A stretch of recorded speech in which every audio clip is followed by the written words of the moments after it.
Statistics and Excel, statistical inference, questions of how close and how confident. Got data? Let's get stuck into it with statistics and Excel. Introduction to statistical inference. Statistical inference is the process of using data from a sample to make estimates or test hypotheses about a population. You will recall from prior presentations, we talked about two major buckets or categories of statistics.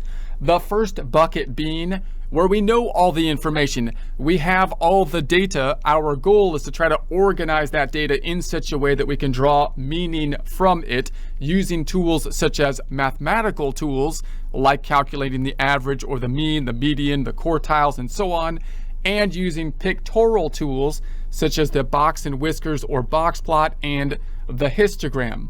The second major bucket of statistics, what we're focused in on now, is where we don't know all of the data for the entire population. However, we might be able to get like a sample data of the population. And what we want to do there is to try to extract meaning from the sample data that we have. Once we have extracted that meaning, we're hoping that we can infer some of that meaning onto the entire population.